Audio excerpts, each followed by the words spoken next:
Hi, Single Track Podcast listeners. It's Mark here with a bit of an introduction to this week's episode. Now, it's customary on big brand press launches for the brand to bring along their cohorts of sponsored riders to parade to the journalists, or more accurately, to put us all in our place when we need to head out and ride with them on whatever new and expensive bikes we're riding that day. And so it was when Hannah recently went to a Canyon global launch. But not to be intimidated by the presence of these great athletes, she managed to convince some of them to sit down with her in front of a microphone and talk about their lives and how they came to be riding.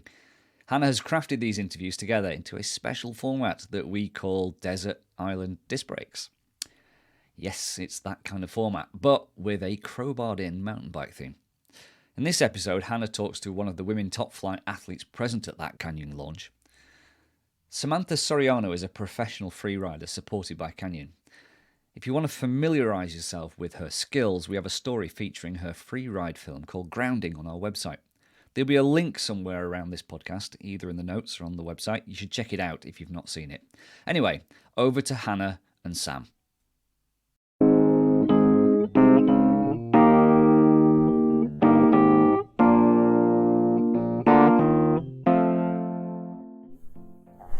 Hello and welcome to Desert Island Disc Brakes. I'm Hannah and I'm here with Sam Soriano. Hello.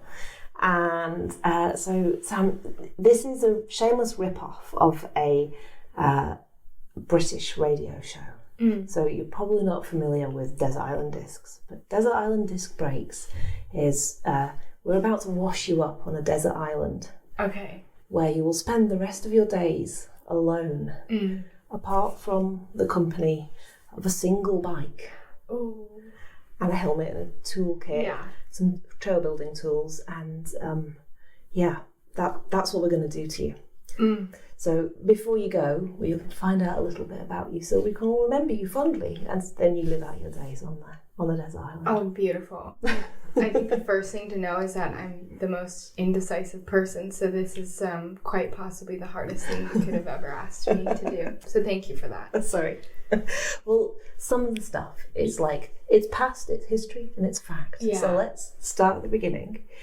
When did you learn to ride, and what was your first bike? Ooh. So I learned how to ride a bike when I was 2. I think it was my older brother's bike, but it had tiger stripes. And I vividly remember we used our label maker to label our bikes. So I remember ripping off the raw Soriano sticker and typing up having my parents type me up a Samantha Soriano, like, pretty ugly label maker sticker. Was it one of those ones that like punches into the black tape and leaves, like, stretches it to make it white text? Yeah. Pretty much. Nice. Yeah, and I slapped that on the bike and I was like, yeah, this is my bike now. With tiger stripes? Yeah. Excellent. I Yeah. like it. Cool. And then did you ride bikes all the way through childhood and then into adulthood as well? Pretty much. Like, I raced BMX from when I was 4 to 14, and I think in those 2 years of between 2 and 4, I think I was just riding for fun. Yeah. But then straight into racing. Pretty much, like, straight into BMX racing when I was 4, and then quit racing when I was 14, picked up cross-country mountain biking when I was 15. Really hated that. Then tried enduro, loved that, but I hated the pedal. Then tried downhill, and now I'm at freeride. So I'm just trying to get a taste of everything. Just doing everything. Cool. Yeah. And so you did cross-country at 15. Was that through, like, high school mountain biking? Yes and no. Right. I guess, like, I had done a couple one-off cycling, like, cross-country races here and there before I quit BMX, but, like, that was just through, like, a local race series. But I think I started racing it more frequently through high school series. Right, because in the US, like, high school mountain biking is a massive thing that just doesn't exist in the UK. Oh, it's huge. It's like a cult. Like, cult. Yeah, I mean, like, for my school, the cool sports to do were either football, baseball, and the mountain bike team. Right. And that was, like, the cool thing you would do, which was kind of cool that mountain biking was up there. Yeah. With football and soccer. It seems pretty, like, inconceivable in the UK. Like that. So they're not risk averse at school or anything. Like, they're like, yeah, mountain biking, that's fine. That's not a dangerous thing that we're going to worry about you hurting yourself. Well, I think the funny thing is actually, like, they're so strict about what you do. Like, it's cross-country racing, but essentially it should be, like, gravel riding. Like, you get disqualified if you jump. Or, yeah, like, they literally go around and they're like, 2 wheels on the ground. 2 wheels on the ground. So it's extremely, extremely strict. Okay. Yeah. And that must be quite hard to keep 2 wheels on the ground if you come from a BMX background. Oh, no, it was really hard. It was really hard. Thank God I can't wheelie, or else I would have been disqualified. So, you obviously were riding BMX, but do you have a memorable first, like, off-road ride? The first ride that you would consider to be mountain biking? Yeah, we went on this, like, honestly, I don't even remember why we were where we were. This is also a very, I shouldn't say graphic story, but I was with my older brother and my dad, and we were going on a mountain bike ride. I remember I had this silver Scott bike that I got from REI, which is like an outdoor store. Yeah. Oh, I love that shop. It's so hard not to buy stuff when you go in it. Exactly. So that was my first mountain bike, and I remember pedaling on the trail, and I was like, oh my gosh, I have to go to the bathroom so bad. So I just remember laying my bike on the ground and wandering off and having to go to the bathroom, and I got lost trying to get back to my bike. So that's my first mountain bike memory. But I remember having such a great time, but also being petrified of the front brake. Okay. So, oh, yeah, because you wouldn't have one on BMX. Yeah. So I just was like squeezing my poor back brake to death. Yeah. And so tell us a little bit more about that first mountain bike. Like, what did you say? It was a Scott? Yeah, I don't know what Scott it was. It was just a Scott from REI. A hardtail? Yeah, it was a hardtail. I think it had front suspension. I honestly don't even know how much. I think since coming from a BMX bike, I remember my dad vividly being like, do not pedal backwards on your mountain bike or else your chain will fall off. And I just remember your chain falling off being the worst thing you could possibly do. Even though now it's like so nonchalant. Yeah. Yeah. I think that was like the biggest thing I remember. Oh, and it had a grip shift. I loved the grip shift. Nice. Yeah. And so, what was the first bike that you bought with your own money? Maybe you had race winnings. I don't know. I hate to say this, but I've actually never bought my own. Yes! Life goals! Yeah. I'm extremely, extremely thankful for my dad being so financially supportive of every bike that I've had until I was reached a sponsorship level. But yeah, I mean, he was as passionate about us racing whatever bike-related sport as we were. So he almost wanted us to have the newest stuff, so we were stoked. I think he lived vicariously through us. Oh, so he wasn't buying you the newest stuff so that he could also buy himself the newest stuff then? Oh, yeah, pretty much. Which he really, wasn't a strong rider. I think he just loved being able, because he was, mountain biked in his past. So I think he wanted to share that with us. And he was, he's such a bike nerd that he was like, oh, this new oval ring came out. I just put it on your bike. And I was like, what's an oval ring? Yeah.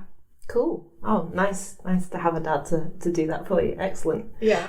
So, on a sad note then. Okay. What was the first bike you had stolen? Never. You just a charmed life. Well, let's touch all the wood at this point. No, I guess this is a horrible story. I left my expensive cross-country racing bike outside because I was playing in the front yard with all my neighbors. I think we were playing kick the can or something. And I turned around and my bike was gone. And I was like, oh my gosh, my dad's gonna kill me. I don't know where my bike is. It's so expensive, and I'm sobbing, going house to house, being like, have you seen my bike? Have you seen my bike? And I go downstairs and I'm like sobbing so much. And I tell my dad, I was like, Dad, I think my bike got stolen. And he kind of reacts weirdly. Like I was expecting him to get really upset with me. And he's like, you should have learned your lesson. And he opens the door and my bike is in one of the rooms in our house because he took it and pretended like somebody stole my bike to teach me a lesson. Oh, brutal. And ever since then, I've been horrifically anal about. I'm liking him less now. Like he bought you all the toys, but that was brutal. No, super brutal. But I did learn my lesson. Cool. Oh well, okay.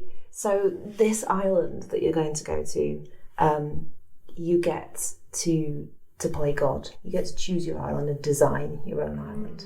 So what sort of like rock and soil and vegetation and climate are you going to go for? Ooh.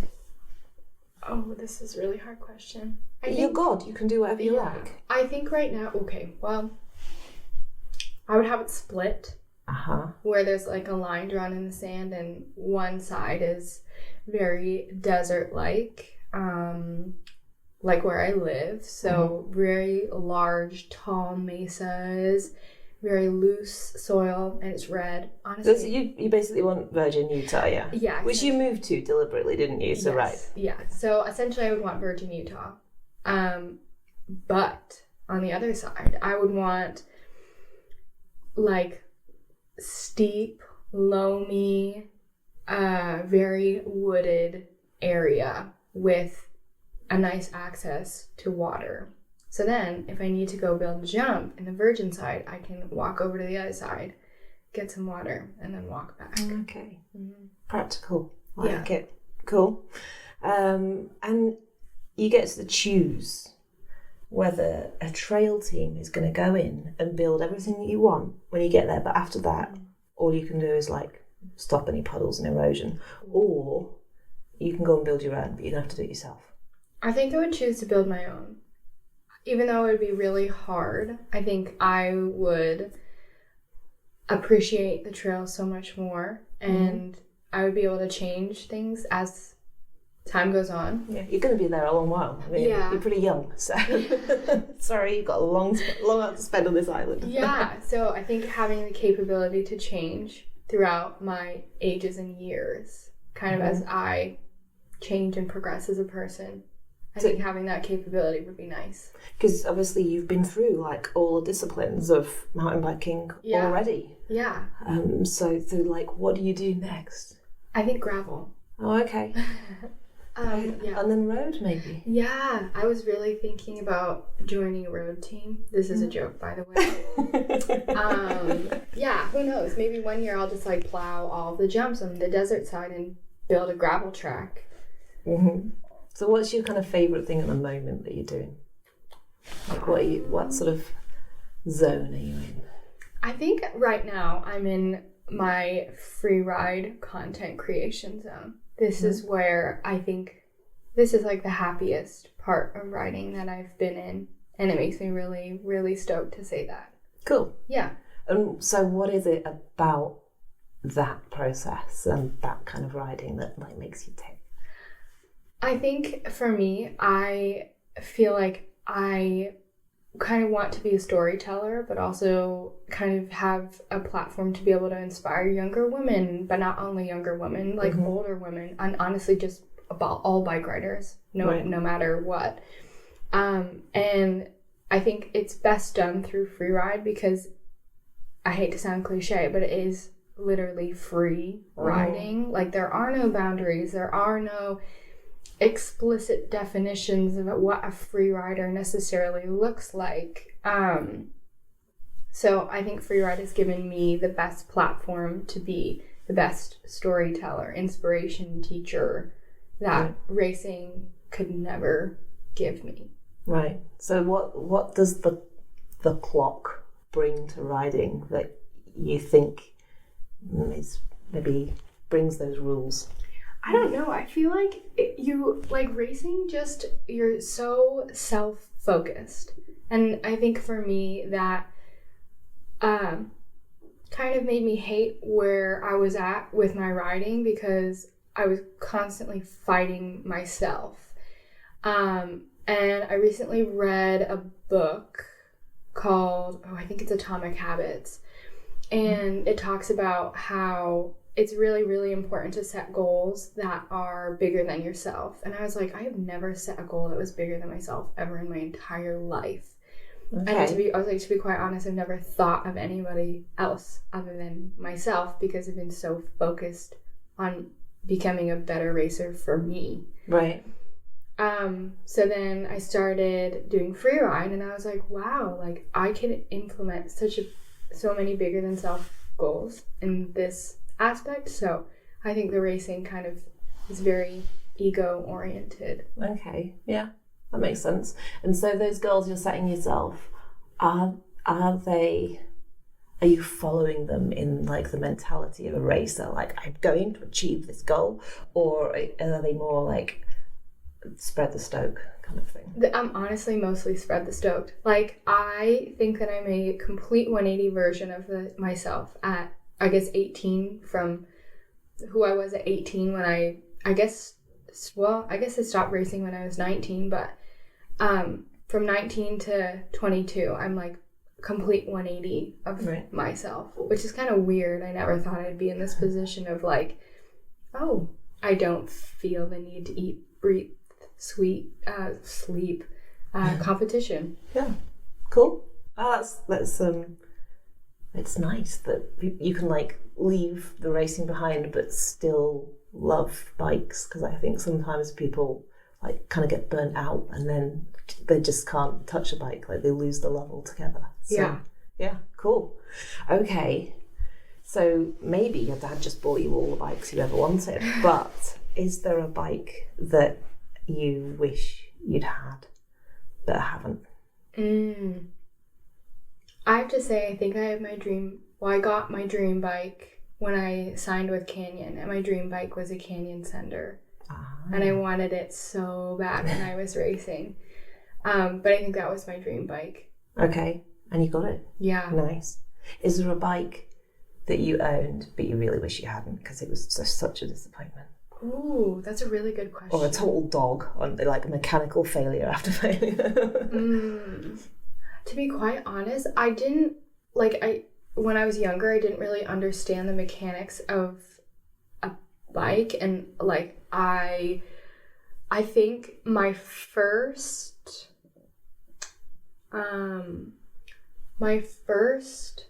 Commensal, which was a Commensal Supreme. Yeah, I hated this particular model. Like, it felt so bad. Right. Honestly, I don't know why it felt so bad, but I just really couldn't gel with it. Mm-mm. No. And does that like ruin your headspace as you go to the start line and that kind of thing? I think I didn't realize in the moment how much I didn't like the bike. I just was super frustrated because I wasn't getting results.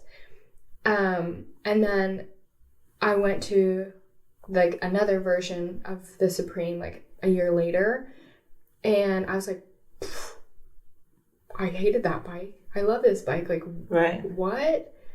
Yeah, so I think it took me a new bike to realize I really hated my other bike. Geometry matters. Cool. So you said you didn't like necessarily understand the mechanics before, but you're going to have to do some of it yourself on this island, I'm afraid. But you do get to have an annual visit from a mechanic that can do one task for you. Yeah, the one you really don't want to be doing. Okay. So we're going to fly them in for the day. They'll come and do something for you. What are you going to pick? Oh, this is so hard. I think rebuild my suspension. Yeah. Yeah. Sensible. Yeah. I think there's just so many small parts.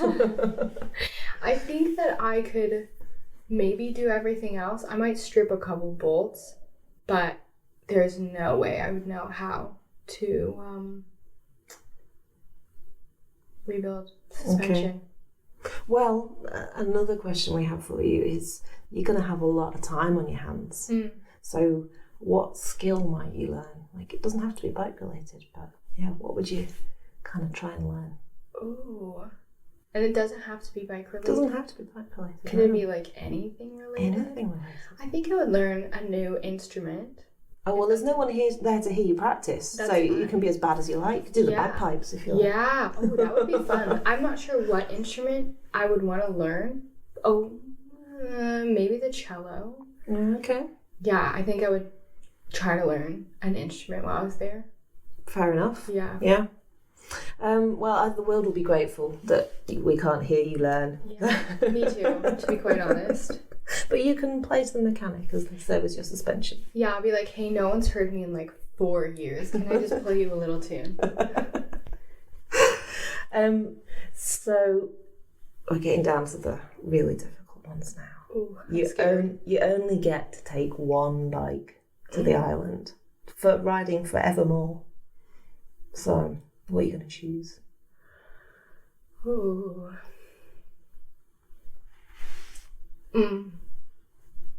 I think I would probably take my carbon torque with a dual crown setup. Okay, so you've said before that the Sender was your dream bike. Yeah. So what does the torque have over that for the forevermore bike?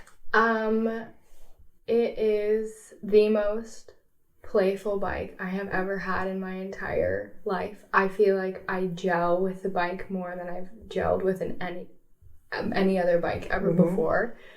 It's super light, which is really meaningful to me because I'm 5'2". So it takes a lot for me to move a bike around, and it just moves so easily. So, and it's super supportive off of big drops, even though it is a trail bike. I'm not stressed about blowing through travel. I have to confess, I tested the torque last year and I'm still slightly regretting not buying it after the test. So yeah, what you're saying echoes of my experience with it, although I'm sure you ride it a lot harder than I did. And then you've got to have some rest time. So what book would you take with you to read? We're going to give you all of Single Track. We'll send you a Single Track subscription, so you'll get a magazine every couple of months. I really appreciate that. We'll have the back issues. So you will have some reading material, but you get to take another book of your choice. Could it be a book series? Or is that pushing it? Go on. If they sell it as a box set, go on. Yeah. Okay, well, I really love this series called The Red Queen. Really great book. Series. But if I had to pick a particular book... Well, I've not heard of the Red Queen, so tell me what the Red Queen's about. What kind of a book is it? It's like a dystopian kind of series, very similar to Divergent, Hunger Games. Okay. Kind of in that young adult era in 2012, that everyone was freaking out over dystopian novels. I definitely was one of those kids that was read everything dystopian. But it's just about this girl who, there's 2 different blood types, people with silver blood who have powers, and then people with red blood who are essentially peasants. Right. And then bam, this girl ends up having red blood, but she has a power, so she's a mutant. Anyways, she becomes part of the royal family because people are trying to tell her, or trying to keep her being under wraps, and then stuff goes crazy from there. So I like the sound of that. That sounds like the sort of thing I'd like to read. No, it's a really it's such a good book. Okay. Yeah. But if we decide to rule against the whole series, is there a single book that you take? Or are you just going to dig your heels in it and say, I need the series? Okay, I think I would bring Sundays with Maury. Or no, Tuesdays with Maury? Oh, I'm going to be bummed if I can't get... I think it's Tuesdays with Maury. I haven't heard of that one either. It's a self-help book kind of deal, but just with lots of really beautiful life lessons. It's with this gentleman who recently gets diagnosed with, I think, ALS. Okay. And kind of talks about all the things he's experiencing pretty much as he dies. And I read it I guess it was a school assignment to read it in my senior year of high school. And I really, really loved the book. Mm. That sounds quite intense, though. Yeah, it was. But it's like so eloquently written that you just feel so inspired and enlightened after. I think I would want to... The more that I read it, the more I think I would be able to take pieces from it and integrate it better in my life. Because you know, when you read a self-help book, you're like, wow, there's so much information to take in, and I forget it 2 weeks later. Mm-hmm. So, but there's not going to be a lot of other people on this island. I mean, it's going to be just you. Like, how do you feel about that? Is that like hell as other people, or? I think I shouldn't say secretly an introvert, but I love being around people for a limited amount of time. Like, I know when exactly my social battery runs out, and I will need to be alone for like 4 hours.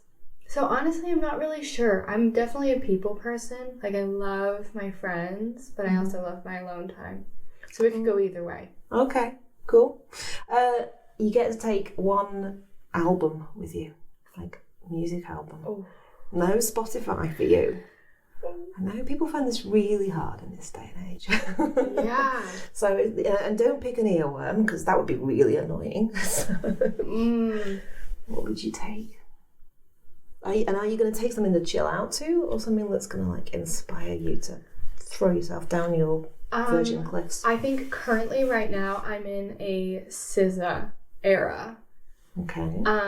So she's an artist from the US. And she recently just released an album. It's called SOS. I think that would be my album. And I am too old and English to have heard of it. So what is it like? Is it rock, drum and bass, country? I think SZA is mostly like kind of R&B pop-ish. Okay. Honestly, I'm not exactly sure what genre she fits in. I mean, because she kind of like does... I think it's like R&B pop. But you're not sure what genre she fits in, just like you when you're riding. Exactly. I kind of go any direction. Cool. And then the final thing is you can take one luxury item with you.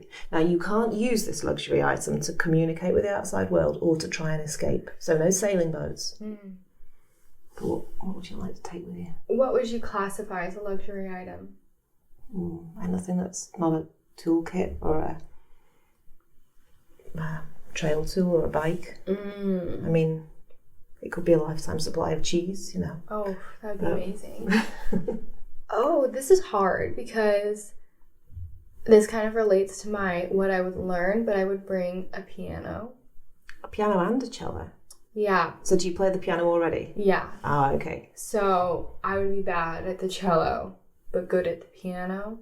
You'd also be able to tune the cello if you had a piano. Exactly. That'd be quite useful. Exactly.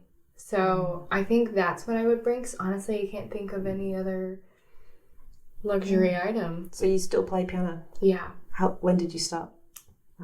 Oh, I don't know how old you are in 5th grade, but I started. I think I've been playing for at least 7 or 8 years now.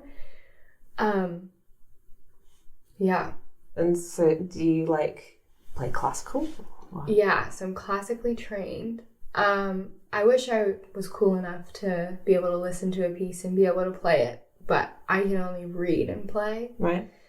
But I mostly like classical music because I think it tells a very unique story than trying to play like pop tunes on the piano. So that's quite a structured approach to music. Do you have the same approach to riding? Yes. I'm very particular, and I recently learned this word. It's called an OODA loop. An OODA loop? Yes. You just taught me a new word. Yeah. What is it? It's kind of like your mental way of how you assume your day is going to go. Or how you picture your day is going to go. So let's think about today. We're at the press camp, and in my OODA loop, I am expecting the day to go good. I'm expecting to ride the e-bikes. I'm expecting to go have fun. And I'm expecting to go home at, whenever we're done riding. And that's exactly what's in my OODA loop. But let's just say they're like, hey, Sam, you're not riding the torque today. You're riding the neuron. That would send me over the edge because that's not in my OODA loop. Right. So each time I ride, I have this sort of OODA loop planned in my head. And the minute it goes not right, I don't do well. Or that sounds like completely contradictory to free ride, which it's really seems funny. to be like appears to be super creative and spontaneous. It really, like, I think it's funny because free ride kind of gets this weird label as it being like really loose, really kind of like nonchalant, really no structure behind it. But like for me, and I've taken a lot of structure from my boyfriend who also is an athlete, and a free ride is like structure is necessary to have a successful free ride career, of being calculated with what you're doing, because injuries happen so easily out in version. Like you can go from being upright 1 minute to falling down a cliff the next if you're not on your game.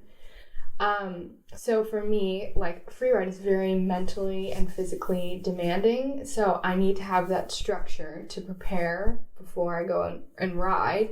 So I know I can ride to my best ability. So it's like super logical and like progressive steps, and that kind of, there's no just like it'll probably go.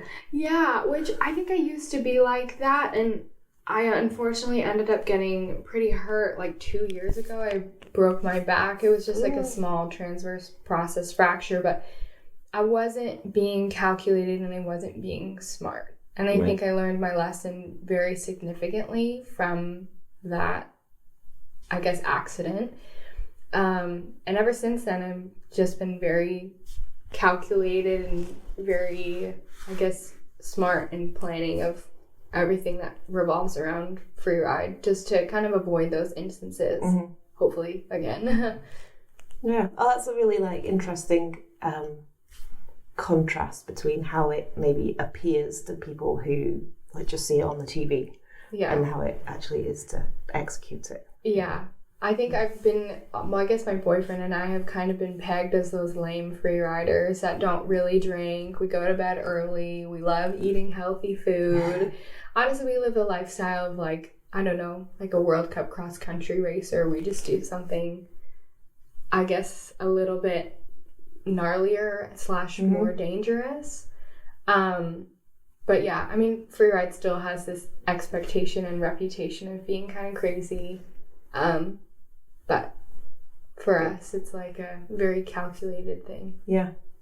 Well, I hope in the real world that the calculations continue to work out and you get that progression and spread the stone. But for now, in our fantasy land, it is time to send you off to the island for the rest of your days. I'm excited. You sound it. Yeah, it should be a good time. Enjoy the jumps. Thank you. I appreciate it. Thank you.